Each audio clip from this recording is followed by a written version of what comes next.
Hi friends, so now we begin the discussion of dermatology. The first thing that we want to discuss are the layers of the skin. So as you know, the lowermost layer which is in connection with the dermis. So we have the epidermis, we have the dermis and we have the subcutaneous fat. So the lowermost layer is the stratum basale, right?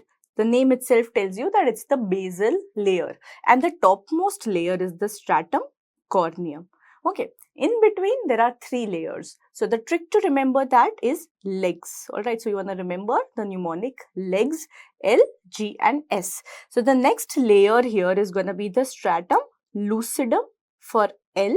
Then the granular layer, you can see there are many granules here, is the layer granulosum. And the thickest layer where you have these spinous processes connecting the different cells is the stratum spinosum.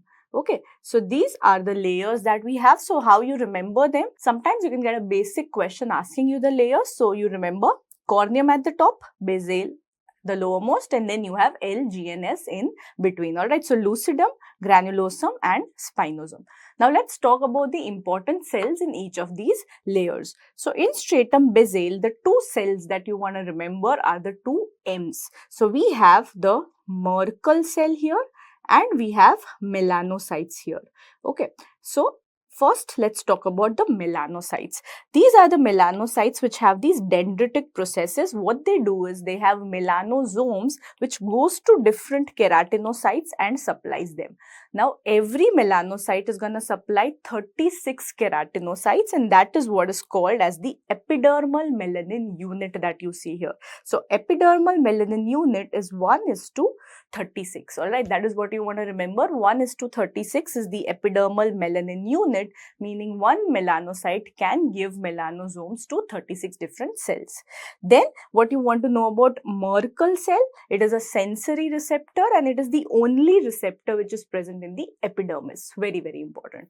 Second, it is a slow adapting touch receptor. Alright, so it's a slow adapting touch receptor. And what you want to remember from here is a repeat INICET question which was asked in the form of primary of unknown origin, wherein they had given you the cytokeratin markers. Alright, so remember the cytokeratin marker of Merkel cell per se is CK7 negative and CK20 positive.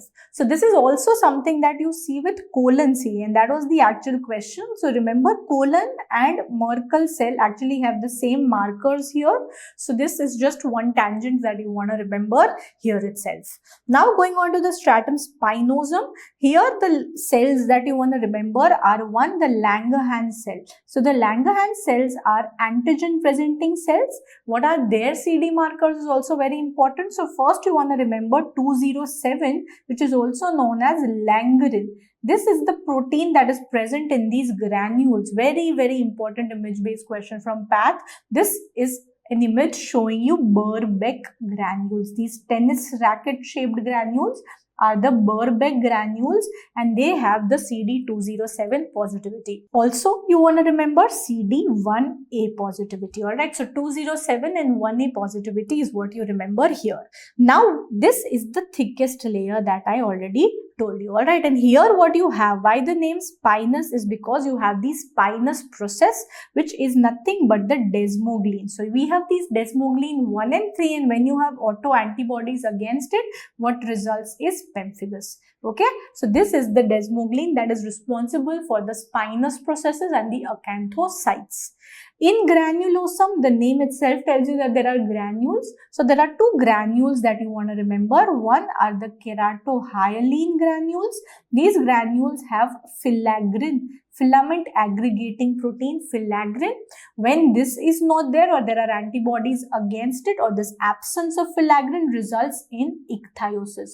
Alright, and the other granules that you want to remember here are the lamellar or the Ordeland bodies, and when these are absent, what results is asteatotic eczema.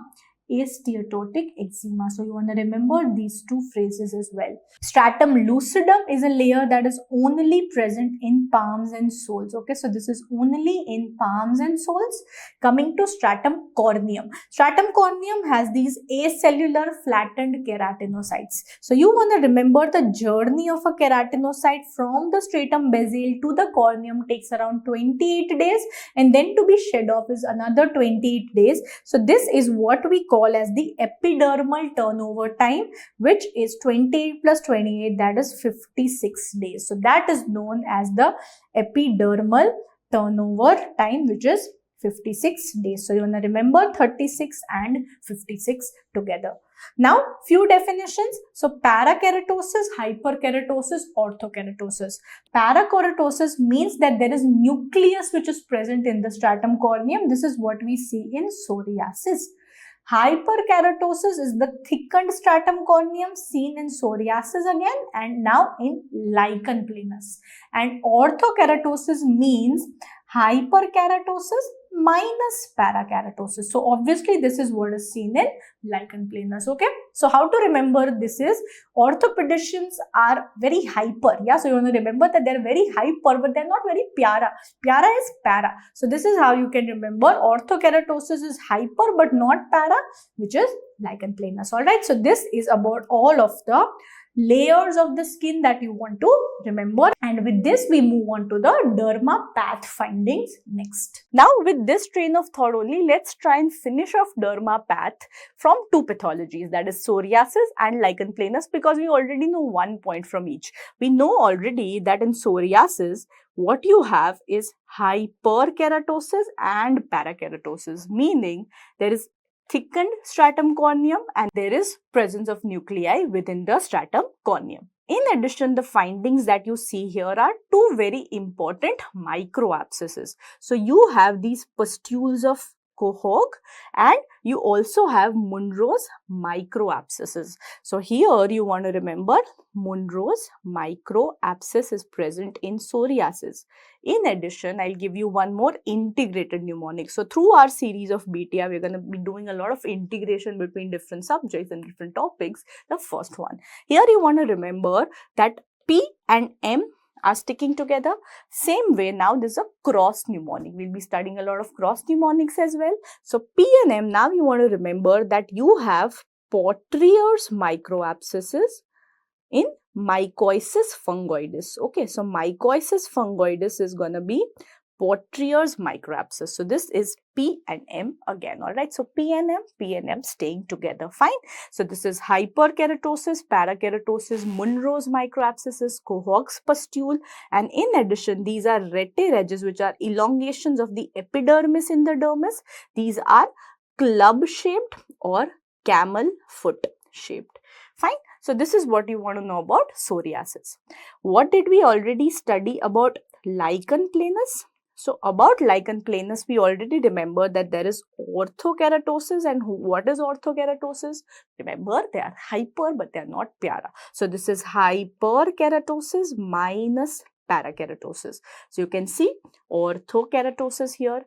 Now one thing, because psoriasis had both hyper and parakeratosis, we can't give it everything. So what we do is we take away the granular layer. So what you're going to see here is agranulosis. So agranulosis, which is absent granular layer, is a feature of psoriasis because it already has hyper and parakeratosis. But because lichen planus only has hyper, now I got to give it one more hyper thing. So we give it a thickened granular layer. All right. So this is how you can remember that there is hypergranulosis in lichen planus, and this is actually what is responsible for the Wickham stria that we are going to be learning in the lesions of the lichen planus. Okay, so this is hypergranulosis. In addition, there is basal cell degeneration. Because the basal cells are degenerating, there is this empty space here, which is called as Max-Joseph space, and the apoptotic cells are called as civet or colloid bodies. So this is what you see in lichen planus, Max-Joseph space, which is a repeat question. You see civate bodies, which are the apoptotic cells. Fine. So this we have already finished the histopath of two of these diseases, that is psoriasis and lichen planus. Now, in this slide, we are talking about 5 annular lesions which are very frequently confused. So, the first one that you are seeing here are tender lesions in the shin, which is erythema nodosum. So, this is EN or erythema nodosum. Erythema nodosum, one, is associated with drugs. So, it is associated with drugs such as sulfa drugs. Then, very important, it is associated with sarcoidosis. In fact, there is one syndrome within sarcoidosis which has EN, that is called as Lofgren syndrome. So, you want to remember Lofgren has EN in its name. So, this is Lofgren syndrome which has bilateral hilar lymph nodes plus erythema nodosum. In contrast, there is another syndrome in sarcoid which is called as Herford syndrome. So, Herford syndrome does not include erythema nodosum. It only includes bilateral facial nerve palsy. Fine. So, you want to remember Lofgren has EN. Apart from that, inflammatory bowel disease, tuberculosis, another disease which is Behçet's disease can have erythema nodosum. So, erythema nodosum are these tender lesions in the shin and they represent panniculitis, which is inflammation of the subcutaneous fat. Okay, so this is about EN. Whenever you see the shin, you think EN. Then when we see these very evanescent transient lesions, you have associated history of a cardiac murmur, you have chorea which is associated. What am I talking about?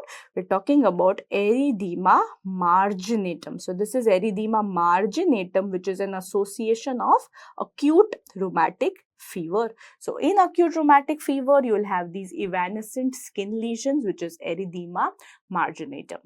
Very, very important, these are two true target lesions, meaning there is a central erythema, a peripheral clearing, and then a border. So when they ask you what are the true target lesions, one, if you see that they are in the hand, they are very, very small, this is erythema multiforme. Small lesions, big name. But when you see a truncal lesion but a small name, erythema migrans. Fine.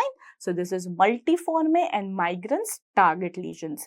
Multiforme, very important, is associated with infections such as HSV and mycoplasma. It is associated with drugs such as chloroquine and NSAIDs. Chloroquine is a repeat question, and you also want to remember that chloroquine also produces a target lesion in the fundus. So, it also produces bullseye maculopathy. Fine. So, this is about chloroquine.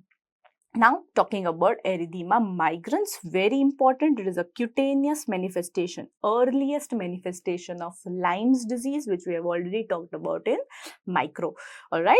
And then what you see here is a very, very gyrating sort of a pattern, very hold-like pattern. So, this is erythema gyratum ripens. Alright, so this is erythema gyratum ripens, which is a paraneoplastic syndrome. So, it is a paraneoplastic syndrome associated with adenoCA, associated with underlying malignancies. Fine. So, these are the 5 erythematous lesions that we want to remember. Next, we are talking about papillosquamous disease. We are talking about psoriasis. So, the typical hallmark of psoriasis are going to be these erythematous papillosquamous lesions with silvery scales. Very, very important hallmark, silvery scales. In the nails, the findings that we are going to be seeing, one is irregular pitting. Tell me where we are going to be seeing regular pitting. So, regular nail pitting is a feature of alopecia areata. We'll be talking about that. So, this is irregular pitting and the hallmark is this oil drop changes. So, there is oil dropping and there's also subungual hyperkeratosis. Fine. So, these are the 3 associated nail changes. In addition, you also have psoriatic arthropathy. So, joint disease can also be associated, wherein the most common joint is distal interphalangeal joint. Now, one important test here. So, what is being shown? This is a repeat question. So, here when we scrape off the lesion of psoriasis with a slide, that test is called as the Grattage test. And when you see these petechial spots that is called as Auspitz sign. Alright, so this is called as Auspitz sign, and you also want to remember that there is a Berkeley membrane which is associated. Alright, so there is Berkeley membrane, Auspitz sign, and Grattach test, which are all repeat questions. This is a test of psoriasis, and the most common type in any derma condition, if it's the most common type, it is called as psoriasis vulgaris. Okay, then two variants of psoriasis very frequently asked. The one thing, when you see these raindrop like lesions, they'll give you history of URTI. This is the buzzword here, history of URTI. This type of psoriasis is called as guttate psoriasis. Okay, so this is called as guttate psoriasis, which is associated with URTI, and that is why the drug of choice here is macrolides. All right, so the only psoriasis where the treatment is macrolides. On the other hand, what you see here is a very pustular kind of a lesion. So this is pustular variant of psoriasis, and here the buzzword that would be given is history of withdrawal of steroids. So this is because of sudden withdrawal of steroids, you will have a precipitation of this. All right, so that is the buzzword. This is pustular psoriasis, repeat AIIMS question.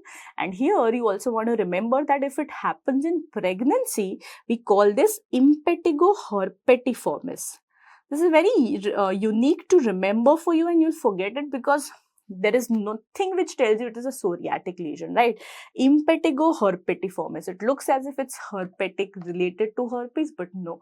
This is pustular psoriasis in pregnancy. It is impetigo herpetiformis. Okay. So now the treatment for this is very important. The drug of choice for pustular psoriasis, remember, is acitretin. Acitretin is a teratogenic drug. Just like we remember isotretinoin for acne treatment, for severe acne, that is also teratogenic. You want to remember two timelines here. When a female of reproductive age is on isotretinoin, you want a washout period of at least 1 month before she can become pregnant. But for acitretin, you want a washout period of 3 years before she can become pregnant. Alright, so this is something that has to be taken very cautiously in young reproductive females. Now, because this is something that is teratogenic, it obviously can't be given in pregnancy. So in pregnancy, the drug of choice becomes steroids, and this is very, very important. All right, so you remember acitretin and you remember steroids, and you also remember this teratogenic washout period. Okay, so this is about psoriasis. Very important question here about Koebner's phenomenon. So if the lesion increases with trauma, that is called as Koebnerization, also called as isomorphic phenomenon. Isomorphic phenomenon is seen with 3 lesions: LPV. LPV, L is LP only, which is lichen planus. P is psoriasis. So psoriasis, the friend of lichen planus comes in, and V for vitiligo. So vitiligo, psoriasis, and lichen planus. 3 things which show Koebnerization. What shows you a pseudo-Koebnerization phenomenon? Meaning it appears as if it is increasing on trauma, but then it's as such only inoculating. So it is viral warts such as HPV, which are auto-inoculation and not true isomorphic phenomenon. And reverse Koebnerization, when the lesion actually heals on trauma, it is also seen in psoriasis. So psoriasis shows you both Koebner and reverse Koebner. Koebner is shown by LPV. This is very, very important. Okay. Next, we talk about lichen planus. So, lichen planus, the lesions are papillosquamous and they are described as these multiple Ps. I'm sure you remember that. So, they are plain topped, they are purple, they are pruritic, right? So, these are the descriptors that the examiner will use. And can you see these whitish stria here? They are the Wickham's striae. Alright, so they are the Wickham's striae that you are seeing here. Okay. Now, in the nail, the changes that you are seeing in the nail here is the pterygium formation, and it is also called as pup tenting. So, pterygium formation or pup tenting is associated in lichen planus. As far as oral lesions are concerned, very, very important. Remember this approach. Anytime that examiner talks about oral lesion, they'll mention whether it is wipeable or not. Can it be removed or not? Any lesion that can be removed, you think about candida. Alright, candidiasis oral thrush can be wiped off, can be removed. But when it cannot be removed or it cannot be wiped off, think of two things. One is lichen planus and second is oral hairy leukoplakia. Both of them have an association with a virus. That is how you can remember. So lichen planus is associated with hepatitis C, whereas oral hairy leukoplakia is associated with Epstein-Barr virus. Okay, so this is one common link between them. Both of them can't be removed. One is associated with Hep C, one is associated with EBV. Okay, and also you want to remember that the oral lesions have this lacy sort of a striation. Can you see this lacy pattern? That is how you can know whether it is LP or it's OHL. Okay, so this is your approach independently, very, very important. Next, papillosquamous lesion, which is a repeat aims question here. You can see how there are these nodular lesions. This is lichen nitidus. So this is lichen nitidus, and this pattern here histopathologically, where it looks like somebody is catching a ball, is called a claw clutching a ball. Quite a tongue twister. So a claw clutching a ball pattern is what is described on lichen nitidus. That is all you gotta know here. Okay. Next, we talk about two lesions, very, very important. So in the first one, you can see how it starts off with a lesion that is called as a Herald patch. And this Herald patch has these scales which have been described as cigarette paper scales or a collarette of scales, a repeat question. So a cigarette paper or collarette of scales, and then it progresses to form this Christmas tree or this pine tree pattern. So what is this disease? This is pityriasis rosea. It is associated with HHV 6 and 7. You want to remember the scales. This is called as the Herald patch, and you want to remember that this is the Christmas tree pattern. So this is the time for integration. Christmas tree pattern, where all is it seen? First thing you want to remember, P. rosea. Second thing, Christmas tree cataract. We are going to be seeing in myotonic dystrophy. Myotonic dystrophy. Apart from that, Christmas tree urinary bladder, we are going to be seeing in neurogenic bladder. We've seen this in radiology as well, right? So these are three important Christmas trees that you want to remember. Apart from that, remember that these lesions are going to spare the palms and soles. And what is the management? So treatment is just conservative. It will go on its own. So just reassure. All right. So very, very important. P. rosea. On the other hand, when you see that on the back of the lesion, there are these hypo and hyperpigmented lesions. So variable color, hence the name pityriasis versicolor. They are hypo as well as hyperpigmented lesions. What is the pathophysiology here? It is caused by Malassezia furfur. So it's a fungal infection caused by Malassezia furfur. And very famous question, KOH mount shows you the spaghetti and meatball pattern. So this is the spaghetti and meatball pattern that is seen on KOH mount. And you also want to remember that for SDA culture, we want to add oil here, olive oil, because it is lipophilic, and that shows you a fried egg colonies. And that brings us to another integration for fried egg. So where all have we heard the name fried egg? So one, fried egg, we have seen the colonies in mycoplasma as well. We've seen the fried egg appearance in hairy cell leukemia and also oligodendroglioma, right? So these are four places where we see the fried egg appearance. Okay. Going ahead into infections, very important overlapping topic between surgery, dermat, superficial skin infections. So whenever you see a child and you see this honey crusting, buzzword, honey colored crusting, this is impetigo. The cause, it could be strep or staph. Both of them could be the causes of impetigo. When it becomes like a bulla, then this is bullous impetigo. And what is very important is now the only causative organism can be staph. It cannot be strep Because staph has the exfoliative toxin. Fine. You want to remember that staph has the toxin that can produce this vesicobullous lesions, and that is why staph can produce what? That is why staph can produce the staphylococcal scalded skin syndrome in infants, which is also called as Ritter's syndrome. Fine. So there are two catch points here. One, staphylococcal scalded skin syndrome has to be distinguished from another syndrome called SJS10.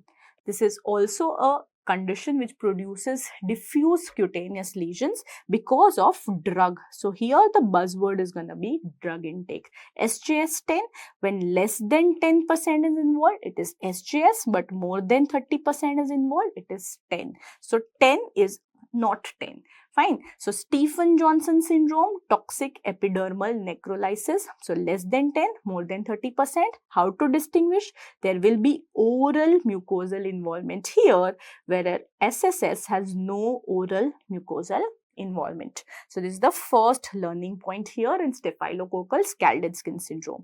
The other catch, Ritter's syndrome versus Ritter's syndrome. So Ritter's is SSSS, whereas Ritter syndrome is something which happens after a pre-existing GI or STD infection, frequently associated with Campylobacter infection or Shigella infection, and you have a triad here.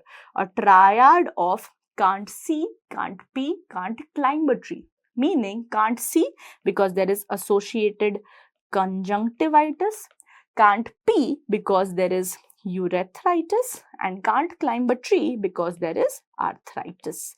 Okay, so this is the triad of Ritter syndrome. And there are two famous questions here, which are the cutaneous lesions. So these lesions are called as keratoderma blenoregicum, whereas these penile lesions are called as circinate balanitis. Okay, so these are two famous questions, two big names here. Just remember, just hear them once, read them once. I think in the exam you'll be able to identify. All right, so this is Ritter's, whereas Ritter's is staph associated. Fine. So this is about a whole different trajectory that we went on to.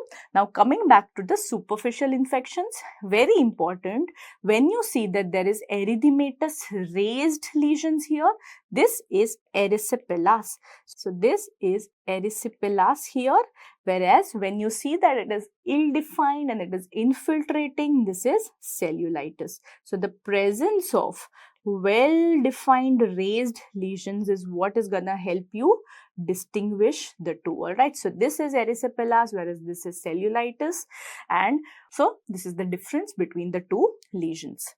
Now talking about three lesions which are associated with hair follicles. So when you have these hair follicle associated lesion, this is the simplest type, which is a folliculitis. Most common cause is staph aureus here.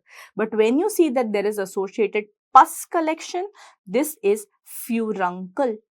But when you see multiple such collections of pus and it is in the nape of the neck, this is associated with diabetes mellitus. So here you want to imagine an uncle with diabetes and this becomes carbuncle. Alright, so this is a carbuncle. So don't confuse furuncle and carbuncle because both are uncles. You want to remember F and F coming together in a flow and then you have C as the severity increases. Alright, so this is about follicular lesions. Two lesions which can involve the entire thickness of the skin from the dermis to the subcutaneous fat and also go on to involve the muscles. In the groin, this is an image which has been asked so many times in NEET and FMG. This is Fournier's gangrene. Can't get this wrong. Fournier's gangrene is polymicrobial. But is it gas gangrene? No. This we have already done in micro. Gas gangrene is caused by Clostridium perfringens, and only when they mention crepitus on examination or air on imaging is shown, on X-ray or CT is shown, black air, only then will you make a diagnosis of gas gangrene. Otherwise, it is Fournier's gangrene. And when you see in a surgical wound, there is this burrowing sort of an orange lesion. This is Melanie's gangrene. So you want to remember here the president of US and his wife, and you want to remember that there's a burrowing sort of a lesion. This is Melanese gangrene, okay? So this is about the cutaneous lesion. So in this image, you can see that there is an erythematous lesion in the axilla. The hint they will give you here is that there is coral red appearance on Wood's lamp examination. Okay, so this is the hint they'll give, and at this moment, I want to tell you what is Wood's lamp. There's a repeat question on this. So Wood's lamp has UVA light, which is 365. This number has been asked. Okay, so UVA light at 365 nanometers, and there's a filter which is also a question of barium silicate and nickel oxide. So just keep this in mind. All right. Then we talk about Corynebacterium minutissimum, that is the cause of this infection. So we are talking about erythrasma. So erythrasma involves the axilla, coral red, and Corynebacterium minutissimum. All right. Then when you have these velvety blackish lesions and they give you associated factors such as obesity, there could be PCOD, which is associated diabetes mellitus or metabolic syndrome in general, or it could also be a paraneoplastic syndrome because of GI adenocarcinoma.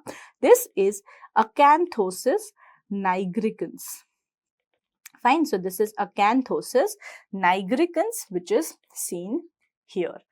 Then when you have these lesions based around the sweat glands, very important, you have two sweat glands, eccrine and apocrine. Remember, apocrine sweat glands are seen wherever there are hair follicles. So this is seen in A for axilla and groin. Alright, so these are lesions around apocrine, and these are your Fox-Fordyce disease. Very important that you remember how it is different from Fordyce spots. So Fordyce spots are seen at the lips. Fine. So these are at the lips, whereas Fox-Fordyce is apocrine sweat glands. And when this becomes complicated with sinuses, this is a repeat image-based question. When there are such sinuses and indurations which are noted here, this is hidradenitis suppurata. So this is hidradenitis suppurata that is noted here. Okay, so these are 5 axillar diseases. Adding to this, one more here, but I want to teach this along with its differential. So there are 2 diseases which occur in the calcium ATPase channels. These are channels which are associated with the desmoglins in the spinous process, in the spinous layer that we had learned, right? So whenever there is a defect in calcium ATPase, it could be in 2A2 or 2C1. When you hear the word C, you want to remember Halley's comet. So this is Halley disease. So Halley's comet, this is C. Whereas when it is A, this is Darier's disease. So Halley disease is also going to involve the axilla with these raised erythematous plaques here. And in the nails, you're going to be seeing these longitudinal lines. And also remember, histopath-wise, there is dilapidated brick wall appearance. Dilapidated brick wall appearance is seen here.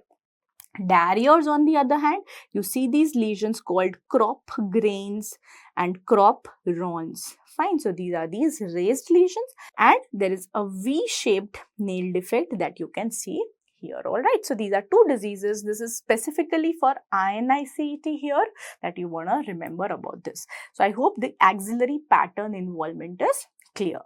Now let's go on to the hair follicles and their diseases. So we have scarring alopecia, you have non-scarring alopecia. What you want to remember for the exams here is, in scarring alopecia, there are 3 differentials. You want to remember TLD. TLD is something that we've learnt in 2 places. One is a thermoluminescent dosimeter, which is a personal dosimeter that radiologists use for monitoring radiation. Repeat question, thermoluminescent dosimeter. If you remember, in pharma, I've also taught you that whenever there is exposure to HIV, so post-exposure prophylaxis of HIV, now the recent guidelines say 3 drugs, which is TLD drugs. So we have tenofovir, lamivudine and dolutegravir, which have to be given as soon as possible, and it has to be taken for 4 weeks, that is 28 days. So this is where we remember TLD together. Okay, scarring alopecia, 3 diseases. One is tinea capitis, L is lichen planus. Remember lichen planus, purple pruritic Wickham stria because of hypergranulosis, and you had nail changes like pterygium, you had oral lesions which lacy pattern. Fine. And D for DLE, discoid lupus erythematosus. Fine. So these are the differential, and in addition we have learned that in secondary syphilis you can have both scarring and not scarring. Okay, so read the 4 options carefully and mark accordingly. So everything else is non-scarring. So we don't remember that long list. We just remember the 4 things in scarring alopecia, right? When we are talking about tinea capitis, you want to remember 2 different variants, very frequently asked. So either image can be given or descriptors can be given. So when they give you boggy, tender swelling in a child with associated lymph node swelling, we are talking about chirion. And when they say that there are these crustings which are noted, which are called as scutula, this is FAVus. Alright. The most common cause of chirion is T. mentagrophyte, whereas the most common cause of FAVus is T. Schonleini. So even if you don't remember the complete names, you want to remember FAVus has an S, it has scutula, and it has Schonleini. Alright, so all of the S's are gonna be together here. And one question which has been asked is which organism gives you a hair perforation test positive? And because we are talking about it, you can remember it right here that T. mentagrophyte gives a positive hair perforation test. Okay. Another question which comes here is what is the drug of choice for tinea capitis? And this is going to be griseofulvin. Very, very important. Everywhere else it's terbinafine, but in tinea capitis it is griseofulvin. Okay, so remember this. Now let's talk about the buzzwords for non-scarring alopecia.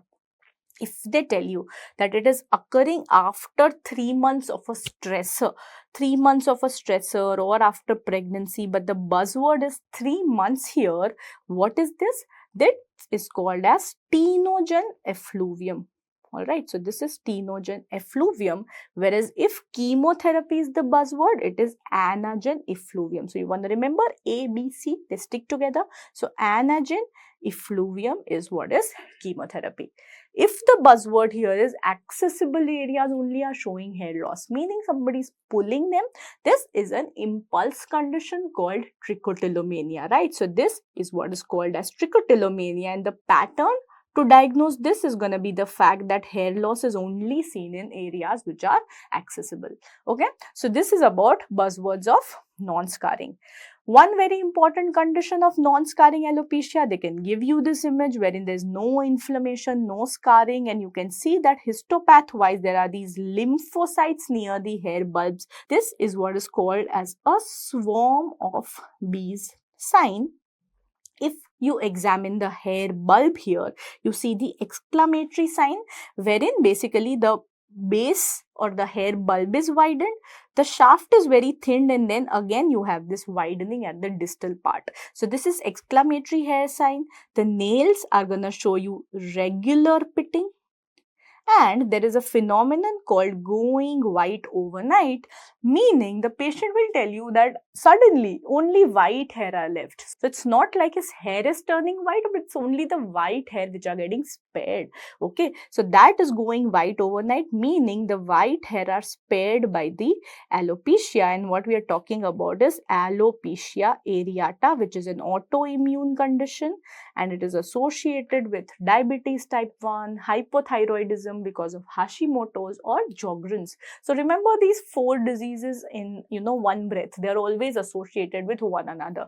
Sjogren's, Hashimoto thyroiditis, type 1 diabetes, and alopecia areata. Okay, so this is about alopecia areata. Remember regular pitting. So we did irregular pitting in psoriasis, correct? There are various patterns also in alopecia areata. So if complete scalp hair is gone, this is totalis. If all body hair is gone, it is universalis. Don't mix this two. Total is only scalp, whereas universal is throughout the body. Ophiasis is margin of the scalp, and Sisyphus is basically sparing. S for sparing the side and the back. So these are buzzwords you want to remember. S for sparing, and ophiasis is only along the margin. So this is a potential question. Two alopecia, which are androgenetic alopecia. So this is because of the male hormone here. It could be male pattern, which is also called as the Hamilton pattern, and you have the female pattern also called as Ludwig's pattern. Also remember Ludwig's angina, which we've done in ENT, wherein there is floor of mouth polymicrobial infection. Okay, so male pattern, female pattern. As you must be knowing, male pattern is when the frontal hairline recedes, whereas female pattern is going to be the widening of the parting hairline, right? So here parting is widened, whereas here the frontal receding happens. Okay, so this is androgenetic alopecia, and here the treatment of choice is either a topical minoxidil, or you can give finasteride. So what finasteride does is it blocks the synthesis of DHT, right? So dihydrotestosterone is not formed here, and that is why you have reduced AGA. Okay, so this is about alopecia. While we were talking about Tinea capitis, let's finish off dermatophytes right here. Rest of it we've all done in dermat, but I wanted to do dermatophytes here. So we have three kinds of infections. So we have trichophyton, we have microsporum, and we have epidermophyton. No need to remember complete names, just remember T, N, and E. So trichophyton, as the name says, three. It can have all of the layers. It can involve the skin, it can involve the hair, and it can involve the nails as well. In the hair, it involves the shaft from within. So this causes a pattern called endothrix. On the other hand, when you have microsporum, it involves the skin and it involves the hair, and within the hair, it involves the shaft from outside, which is ectothrix. Okay, so endothrix causes a pattern that is called as a black dot, whereas ectothrix produces a pattern called as a gray patch. Now, because each shaft is involved from inside, you will see these black dots, whereas because there is diffuse outside involvement in hair loss, you'll have a gray patch in ectothrix. All right. Now, in epidermophyton, we have skin, because skin is always involved, and the thing which is left out, because hair is done, now we will have nail involvement here. All right, so these are the layers involved. Next thing you want to remember is what is the difference between micro and macro conidia in each of them. So as far as the macro conidia are concerned, the shape is different. So you want to remember PSC, primary sclerosing cholangitis. So P, S and C. So P is pencil-shaped appearance of macroconidia in T. You have spindle-shaped appearance of conidia in microsporum, and you have club or cavate-shaped appearance of macroconidia in epidermophyton. All right, so this is macro. As far as microconidia are concerned, you have numerous microconidia here. You have fewer and you have absent microconidia. So they keep decreasing. All right. So this is your dermatophytes in a nutshell. Now let's talk about the next group of diseases, which is cutaneous TB, and the most common type in adults. Because most common, so vulgaris. So this is lupus vulgaris, the most common type in adults. And what you see here is central scarring. So central scarring is a feature of lupus vulgaris. In addition, what you want to remember that when I press this with a slide, this is called as a diascopy test. And on diascopy, you're going to have the presence of these apple jelly nodules. There are these apple jelly nodules which are formed at the periphery. Central clearing is what is seen in tinea. So we know it is called as ringworm infection. So tinea capitis throughout the body, tinea cruris along the inguinal folds. What you're going to have is central clearing. So there are these annular ring-like lesions which are active in the periphery. And central crusting, remember, is what is seen in Kala Azar. Kala Azar, cutaneous Kala Azar shows you central crusting. Okay, so remember scar. TB will always leave scars. So lupus vulgaris. Clearing is tinea because ringworm, you know this, and remaining crusting is Kala Azar. On the other hand, in children, the cutaneous form of TB produces these sinuses which are draining, called as scrofuloderma. So scrofuloderma is the most common form of TB in children, and from this only you want to remember another allergic form of tuberculosis is going to be lichen scrofulosorum. So this is an older previous year question wherein they asked that all of these are true lichenoid reactions except, and then one of the options was lichen scrofulosorum, and this is not something which is a lichenoid reaction, but it is a tuberculoid, meaning it's a hypersensitivity reaction against TB. Okay, so this is why you want to remember this. Okay, next we go on to very, very important, leprosy. This I have combined this from PSM, from DERMAT, and this is everything that you need to know about leprosy. Very important. One question always comes from this topic. So now when we talk about leprosy, you got to know that according to Ridley-Joplin classification, there are these 5 types. So I have the tuberculoid pole, and then as we move on, as the immunity worsens and the number of lesions increase, from tuberculoid pole we go to borderline tuberculoid, we go to total borderline, borderline lepromatous, and then completely we have the lepromatous pole.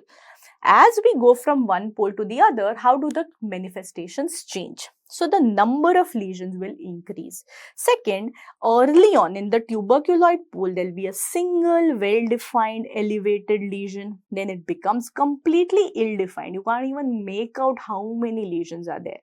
First, it will be a single thickened nerve, and then more nerves are involved bilaterally.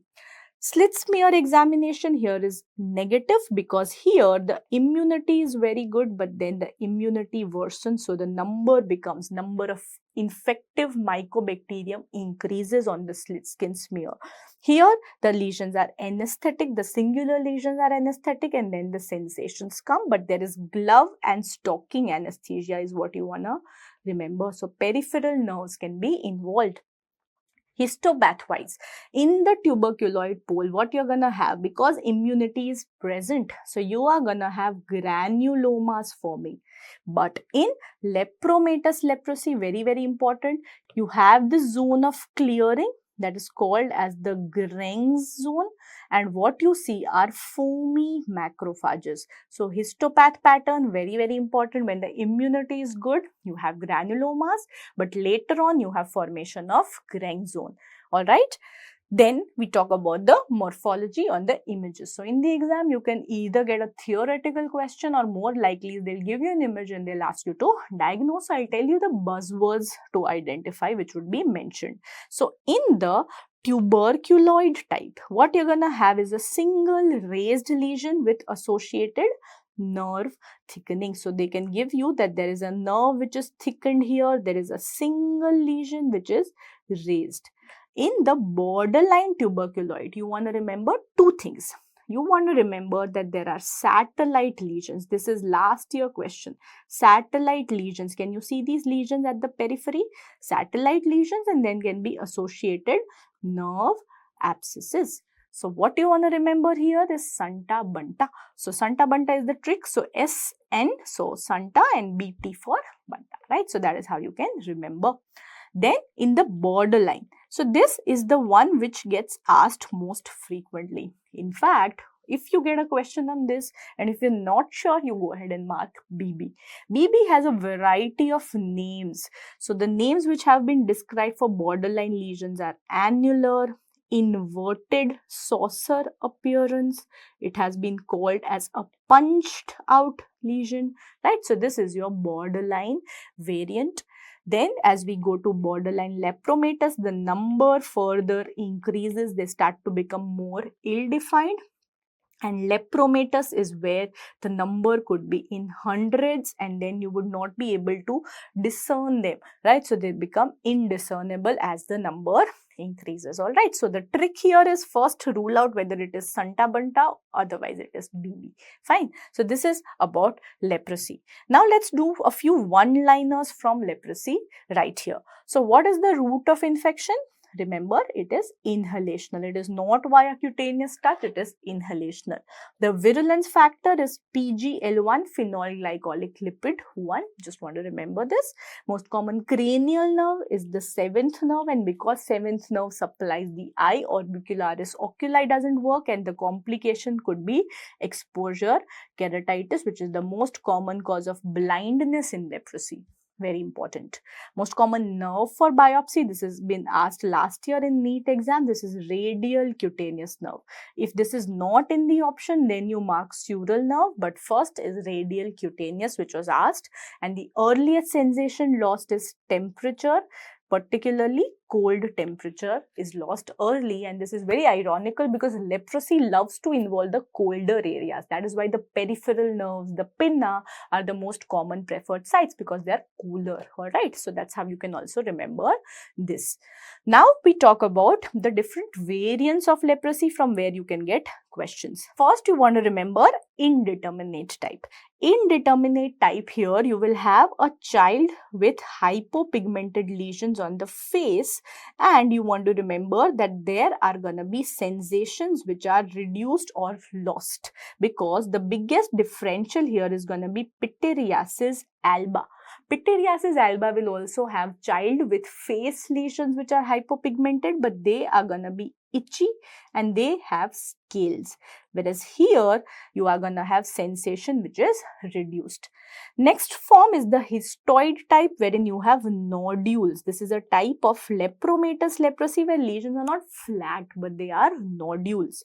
Lucio leprosy is what is called as a pretty face. Lucio means very pretty in Mexican, and here in lepromatous leprosy, because there is this diffuse erythematous lesion, the face appears very shiny because of the involvement of the sweat glands. You have this appearance called Lucio leprosy, and Lazarine leprosy is what is associated with malnourished patients, patients with HIV who have nodulo-ulcerative lesions. All right, so these are the variants that you want to remember for leprosy.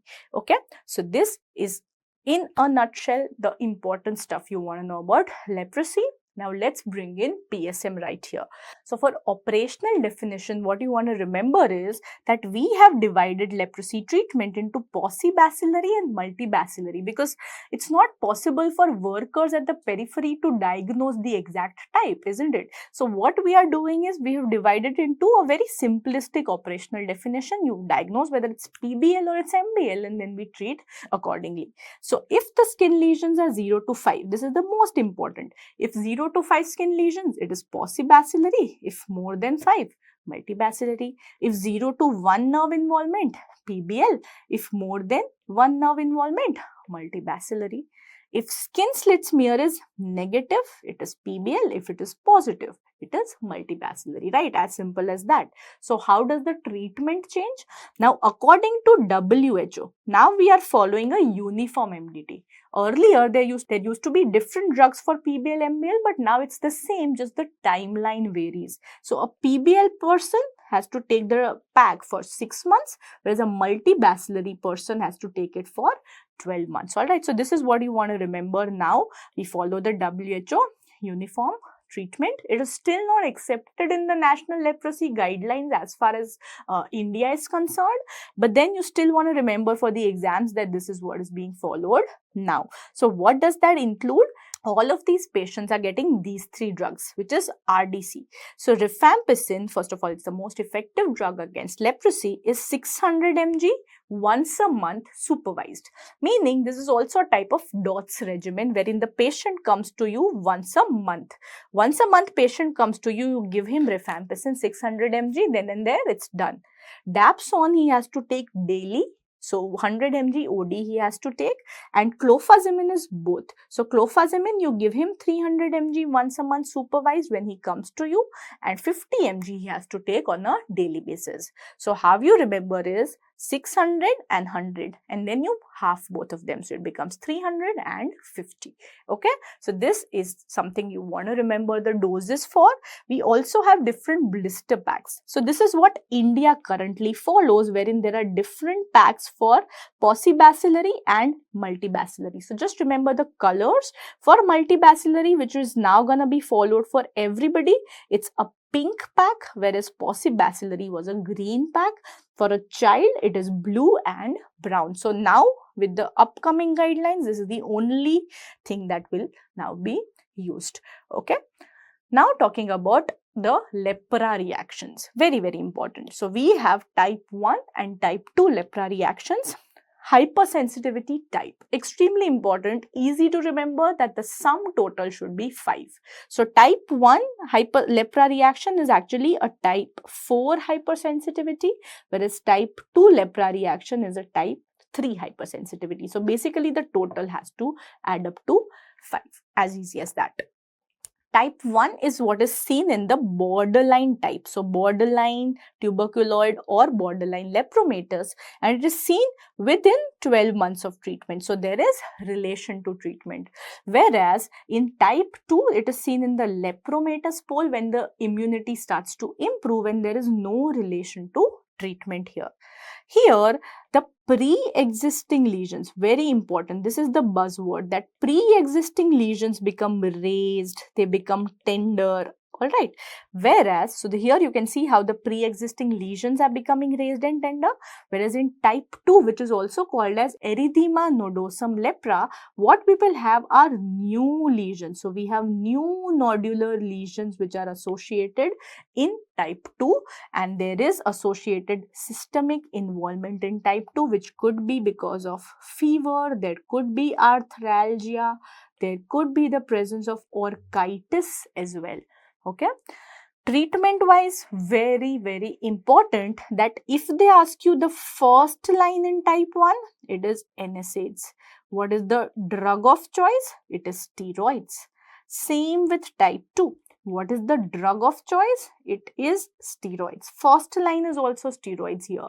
But if asked most effective, it is thalidomide. So this is much like what I have taught you in radiology for cholecystitis. What is the investigation of choice? It's ultrasound. But what is the gold standard? What is the most accurate? It is HIDA scan.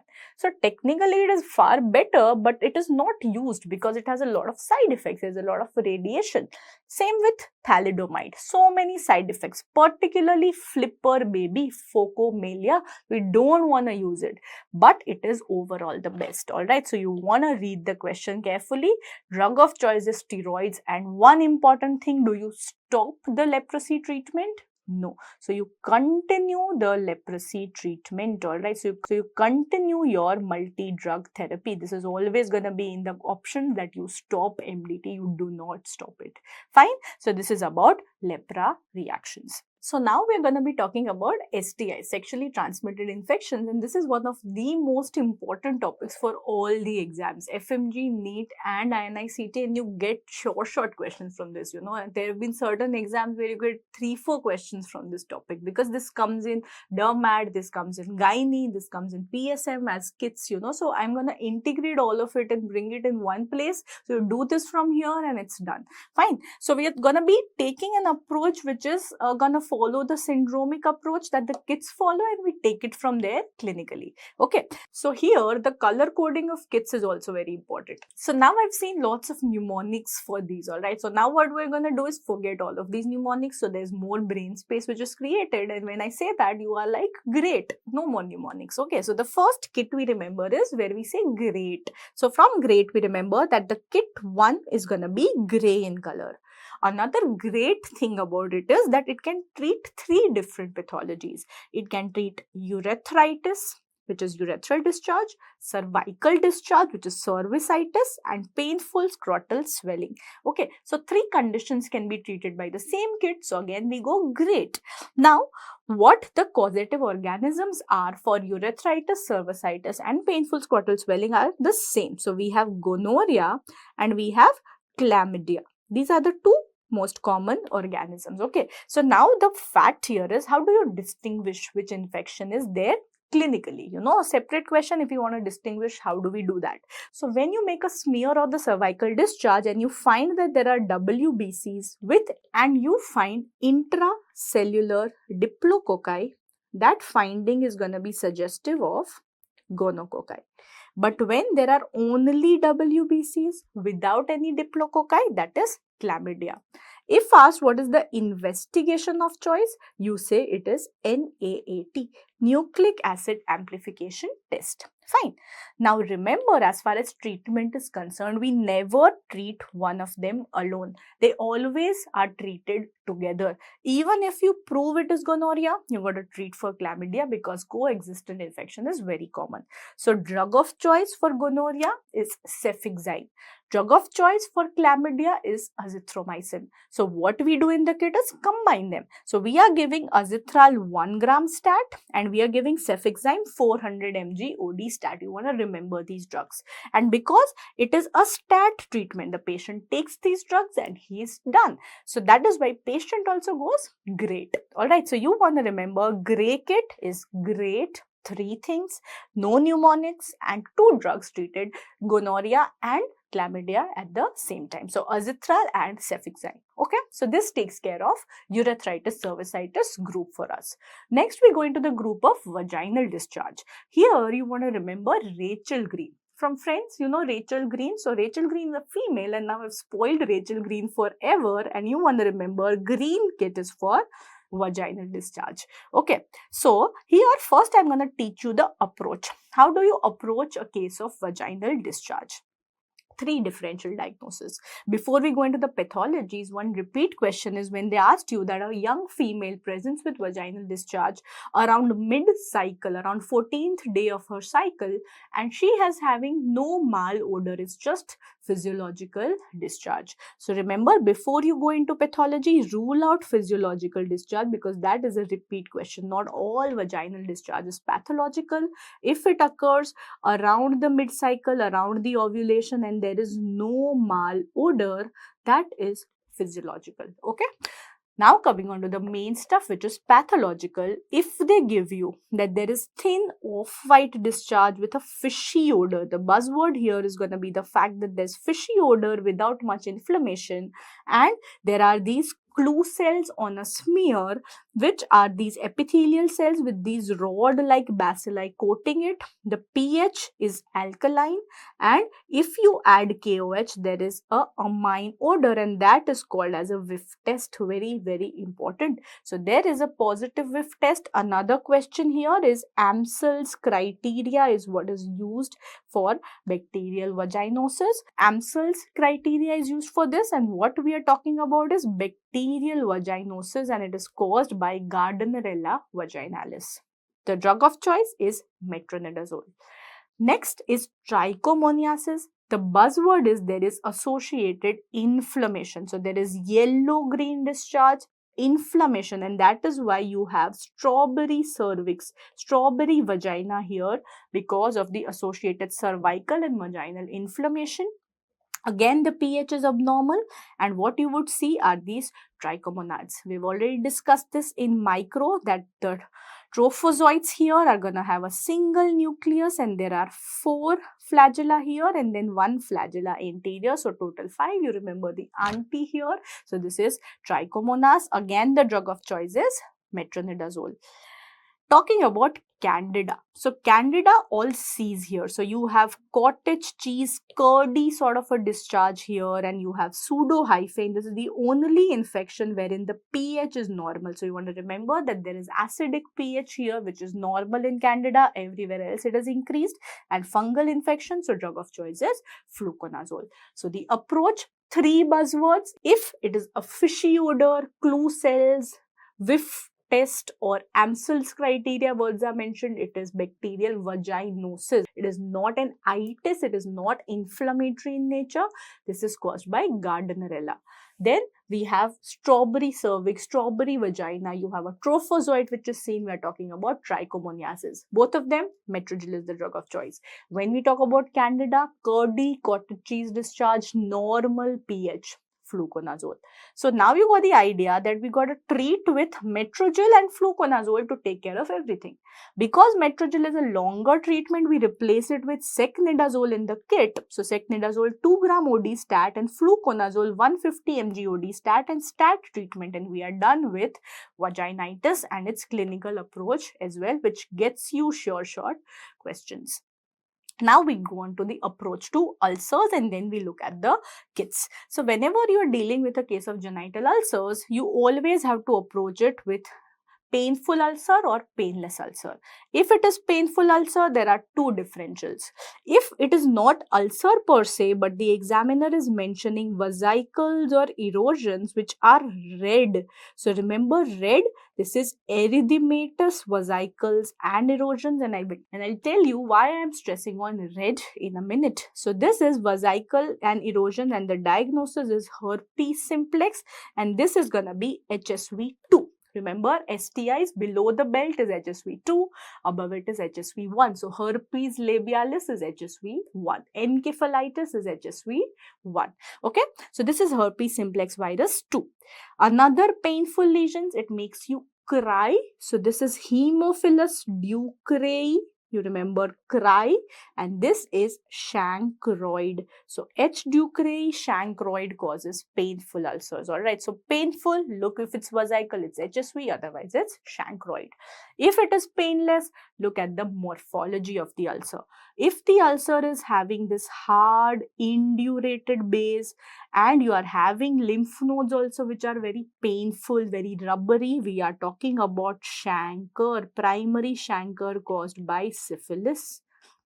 On the other hand, if it's a beefy red, exactly opposite, beefy red granulomatous sort of an ulcer, we are talking about donovanosis, also called as granuloma inguinale, and this is caused by Calymatobacter or Klebsiella granulomatosis. All right, so you want to remember granuloma here, and this organism is gonna have this safety pin appearance. This is called as the bipolar safety pin appearance of Calymatobacter or Klebsiella is what you're gonna be seeing.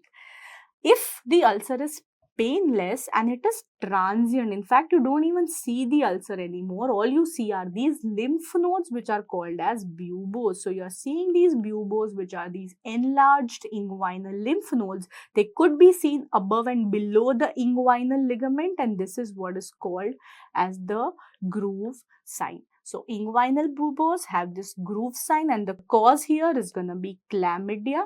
Chlamydia has this lymphogranuloma venereum strain. So this is lymphogranuloma venereum. You have L1, L2 and L3 serovars, and L2 serovar is the most common cause. So this is buboes or lymphogranuloma venereum caused by chlamydia. So this is about your approach. Painful, it could be HSV or chancroid. Painless, if it's hard, it is syphilis. If it's beefy, it's granuloma inguinale. If no ulcer, only lymph nodes, it is bubo. Got this? Now how do we treat? So here we categorize. Obviously, viral, it's treated differently. So this is erythematous. So it is treated with a red kit which has acyclovir. Then we have buboes, which is a different category. Buboes is B. It is treated with a black kit. Remaining, we have three. We have to deal with chancroid, chancre and donovanosis. Interestingly, chancroid donovanosis, the drug of choice is azithromycin. So syphilis is a disease wherein we use penicillin for treatment. So we have penicillin here and we have azithral, which we are going to treat separately. So this is how we categorize the treatment so that it is, compartmentalized in your mind, and it's very, very easy. You don't need any mnemonics. So now, when it's a non-herpetic ulcer, we have our kit number 3 and 4. So 3 is the kit which I will use for my middle category. So I'm using benzathine penicillin 2.4 million units, 1 vial IM injection stat, and we give azithral 1 gram stat. So kit 3 is white, it is peace, you have no problem, everything is done stat. Now if you have hypersensitivity. If you are allergic to penicillin, then you become cyanosed. So that is how you remember. Blue kit if there is allergy to penicillin. In that case, I replace it with doxy. But now it's not stat. It is doxy 100 mg BD for 15 days and we give azithral as it is. So you just want to remember that from penicillin I have switched to doxycycline here. Blue because cyanosed for allergy. So that's done. So we're done with kit 3 and we're done with kit 4. Kit 5, if you remember, herpetic ulcers, red. So this is your red kit with acyclovir, which is also not stat treatment. So acyclovir 400 mg TDS for 7 days. Let's deal with buboes also. So buboes is kit number 7, B for black. And you also want to remember buboes are bad. So bad is bubo, azithral and doxy. So the kit 7 contains azithral and doxy. Azithral is same 1 gram OD stat, but doxy now instead of 15 days that we saw with syphilis, it's now 21 days. So 100 mg BD for 21 days. Here the dose was same but it's 15. Now we've increased 1 week. It becomes 21 days. The last kit we want to remember is lower abdominal pain. So from low, you remember yellow. And this is for PID, lower abdominal pain, meaning there is pelvic inflammatory disease. And here you want to remember dilated cardiomyopathy, DCM. So DCM, you want to remember doxycycline 100 mg BD, again the same dose for 14 days. So this is like syphilis, 100 mg BD for 14 days. C for cefixime 400 mg stat, same dose, and Metrogyl is 400 mg BD for 14 days. So this is gonna be DCM for yellow. So I hope kits are now imprinted in your mind. That's the aim. Let's go through it one more time. 3 pathologies treated with the first kit, which is gray kit, cervicitis, urethritis, scrotal swelling. We gave 2 drugs, which was azithral 1 gram and cefixime 400 mg. Then we went on to Rachel Green, green for vaginal discharge. We gave secnidazole 2 gram and we gave fluconazole, correct? Then we approached the genital ulcers. We categorized into 3 things. The middle category where I want to treat syphilis and I want to treat chancroid and granuloma inguinale. So I give azithral and I give penicillin. That's kit 3, which is white kit. Then if there is allergy, we become blue. So in blue kit, if you have allergy, we replace penicillin with doxy for 15 days. Then we went on to herpetic kit, which is red. So that is acyclovir. Then we had buboes. Buboes are bad. Kit 7, black, which was azithral and doxy. And then in the middle, we had our last kit, which was low for yellow, which was for PID. And PID is DCM, dilated cardiomyopathy. So doxy, cefixime and Metrogyl. Yeah. So did we need any mnemonics? No, so that is great. Alright, so this is about STIs in general, and let's just finish it from PATH as well. So in the pap smears, they can show you these images of infections. So when you see that there are these kite-shaped organisms, these are nothing but the trophozoites of Trichomonas. So this is your trichomoniasis, which is seen on a pap smear. When you see that there is this shish kebab-like effect, wherein you can see that the cells are arranged on this string. The string is nothing but the pseudo hyphae of Candida. So this sign is called as the shish kebab sign, wherein it looks like they are on a string. So this is Candida. This you already know it from the image when the cells are coated by these tiny bacilli. This is bacterial vaginosis. And what you see here is this cotton ball. All of the organisms are clumping here. This is the cotton ball effect, which is seen with actinomyces. So this is seen with actinomyces. And remember actinomyces, we've done this in micro. Is this acid fast? No. No. So this is acid fast. No. This is anaerobic. So this is no, right? So you remember anaerobic, non-acid fast. And here you have history that there is associated copper T or IUD usage, right? Intrauterine contraceptive device usage. Okay, so this is about actinomyces. Now we go on to the next category, which is vesico-bullous diseases. First, I'll tell you a broad categorization. When do they occur? As we discussed in the stratum spinosum, the thickest layer, there were these spinous processes. So here we have either epidermal vesicobullous diseases or we have dermal diseases. So when it is epidermal, because the roof is thinner, because the split is within the epidermis, they are going to be these flaccid bullae. They are going to be this flaccid bullae which will rupture very easily. If desmoglein 1 is involved, which is 1 is higher, so here the split is going to be subcorneal, just below the stratum corneum there is a split. So subcorneal split, whereas DSG3 is going to be suprabasal. So this is just above the basal layer. So subcorneal, suprabasal. Another way of asking is the layer. So this is very simple. What is the layer below the corneum? So this is going to be granulosum, right? Because lucidum is not present everywhere. It's only in palms and soles. But if they ask you the layer here, suprabasal, it is spinosum layer, right? So this is how the question could be framed. Don't get confused. If one thing you want to remember 1 is subcorneal, upper, and 3 is niche, which is suprabasal. Alright, desmoglein 1, if it is involved, this is going to be seen in pemphigus foliaceus. The prototype here is P. foliaceus, another DD could be P. erythematosus. Because it is much more superior, remember that these are very, very flaccid. They don't even present as bullae, they present as erosions. And here there is no oral involvement. The prototype for DSG3 is the most common pemphigus, which is pemphigus vulgaris, hence the name P. vulgaris, and the variant P. vegetans. So both of the V's are going to be here, vulgaris and vegetans, and most common is pemphigus vulgaris, which has a suprabasal split. And you also want to remember that there is oral lesions here. Alright, very, very important. Dermal split is because of dermal antigen. So here I am showing you this image of the basement membrane zone. Can you see the BP antigen here, bullous pemphigoid antigen? That is what is involved in dermal, where you have antibodies against them. So this is BP antigen which is involved, and this is bullous pemphigoid, which are these tense bullae, because there is a roof which is intact. Alright.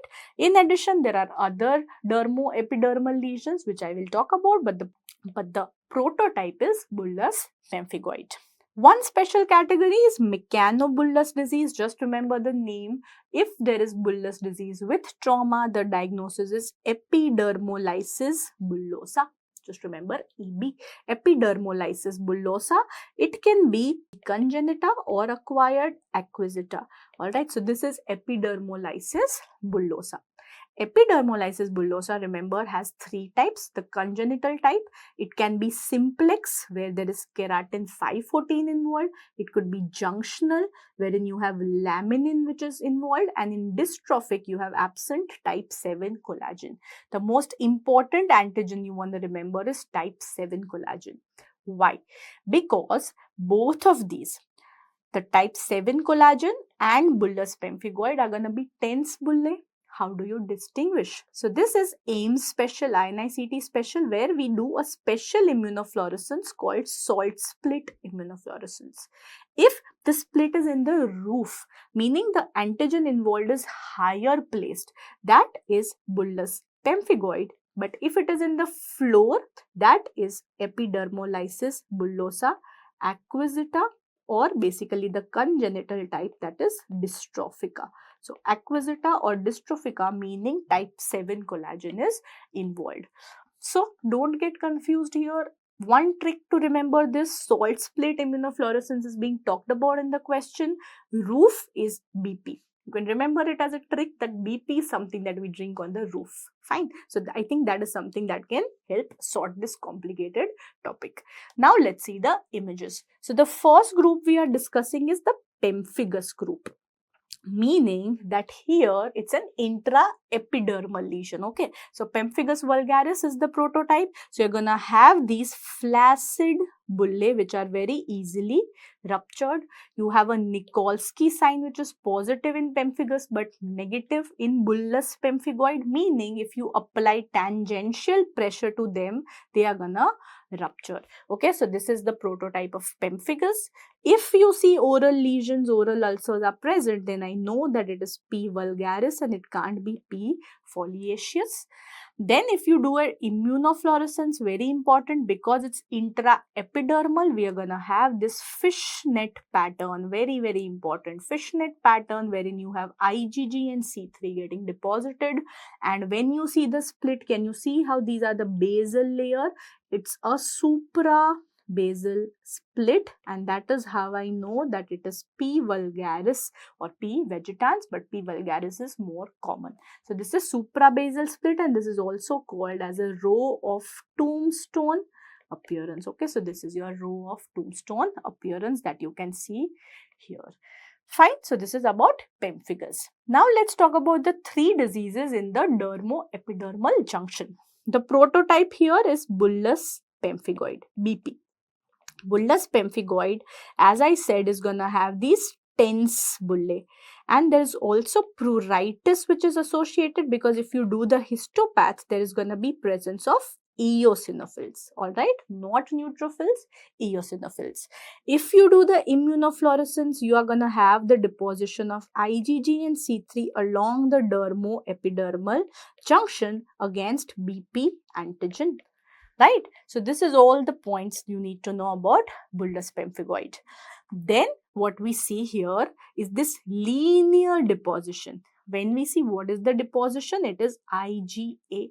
So this is linear IgA disease, but they'll not ask you that which disease shows a linear IgA deposition, and the answer would be linear IgA. That's not how easy life is. So the other name you got to remember for this disease, which is chronic bullous disease of childhood, CBDC, chronic bullous disease of childhood. Fine.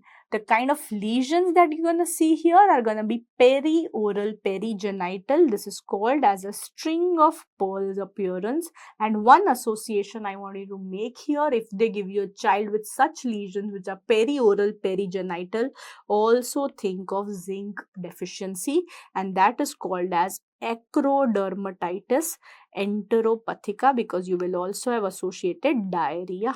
Okay, so this is one association for you to remember.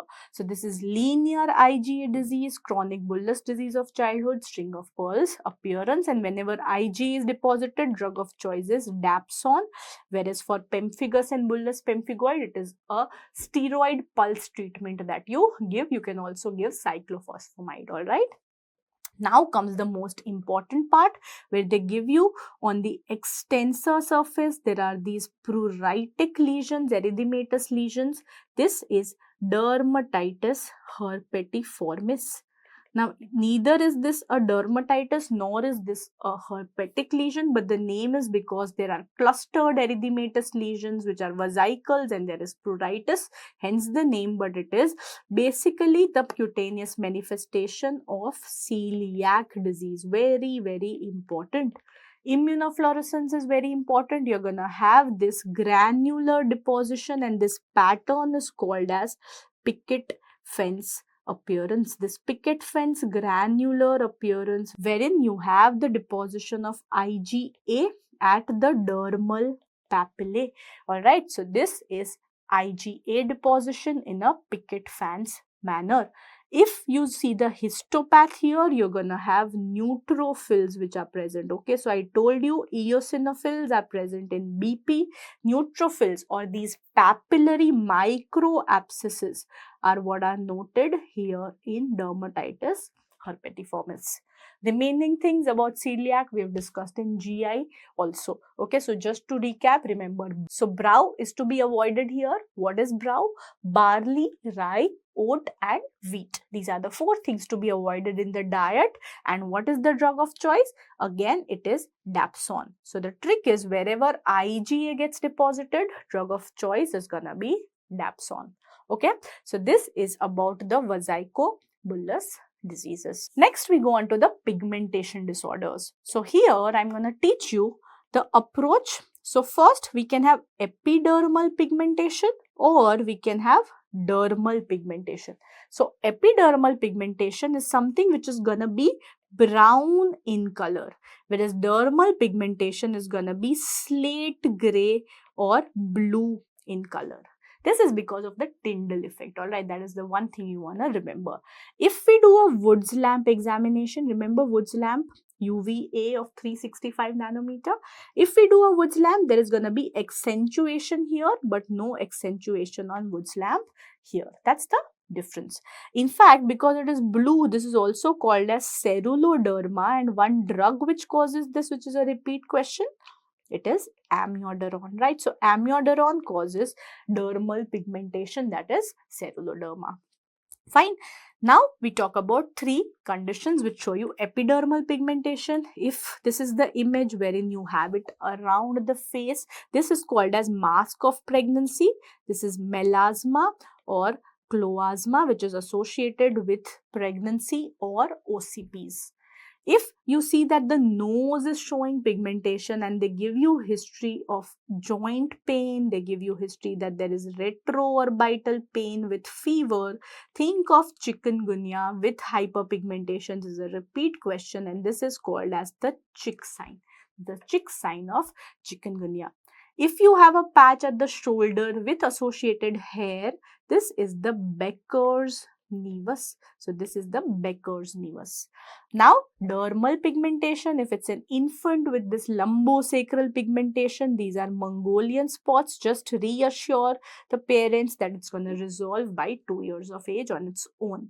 If it is in the orbit, this is nevus of Ota. So you remember O for orbit. If it is at the scapula, it is nevus of Ito. So how not to confuse this? Ota is O for orbit, whereas eat, if you know, bricks are carried on the shoulder. So eat, so you remember shoulder. Fine. So nevus of Ito is on the shoulder. So this is about the diagnosis here. So this was about the hyperpigmentation disorders. Now we discuss hypopigmentation disorders. Alright. So here in the first image, what we are seeing is this area of depigmentation or hypopigmentation, which is called as nevus anemicus. Now this is a misnomer because neither is this a nevus nor is there anemia here. This is actually a problem with vasoconstriction. There is excessive vasoconstriction which happens in certain areas because of a problem with the alpha receptors that results into this abnormality. Now, what we are seeing here is this typical white forelock. Whenever you see white forelock, you know, there are two patterns that come into mind. If you can see that there are these islands of depigmentation along with sparing, you know, so when the word is islands of sparing, this is known as piebaldism. So this is piebaldism, which is a defect of melanocytes. All right. So you know melanocytes origin from neural crest cells. So there's also a problem with neural crest cell migration. Just how we have Hirschsprung disease, right? So even the parasympathetic ganglia that we have, the plexus of the intestine is also derived from neural crest. So that's also a migration problem. All right. So that's a correlation for you there. Apart from that, if they give you, in addition to white forelock, there is presence of heterochromia iridis. The iris is of different pigments or different colors. Then what you have to rule out here is a syndrome, that is Waardenburg syndrome. All right. So this is Waardenburg syndrome. Now, when it occurs because of some sort of chemical, it is known as contact leukoderma. All right. So this is what is known as contact leukoderma.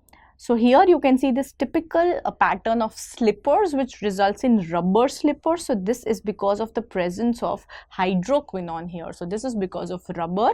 Then what you can see here is because of the bindi adhesive that females use in our country. You can have this depigmentation, which is para-butyl phenol, which is seen in bindi adhesives, which is also a repeat question. And you can also have this in hair dyes, you know, like whenever you're dyeing your hair, first you need to bleach it. So that is para-butyl catechol.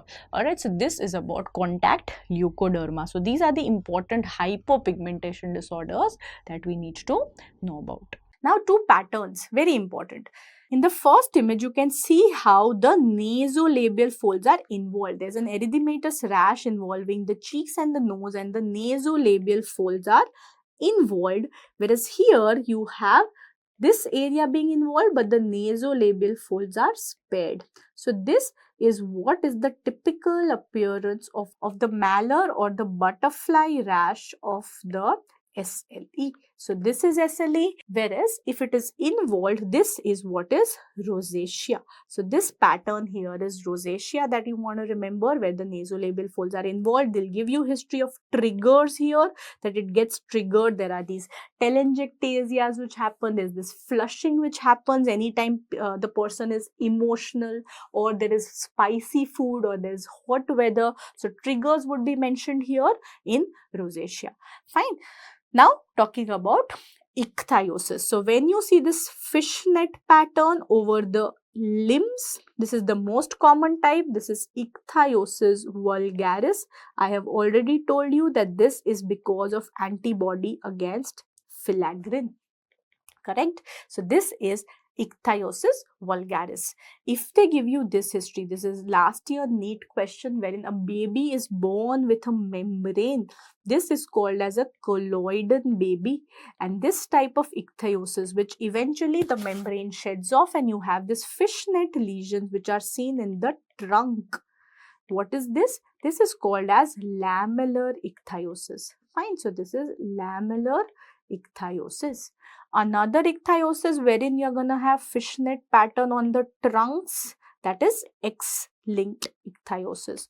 So this is something that you can confuse. So remember, if it is on the limbs, it is ichthyosis vulgaris. If it is on the trunks only, X-linked, but trunks with this membrane history which was asked, it is lamellar ichthyosis. Fine.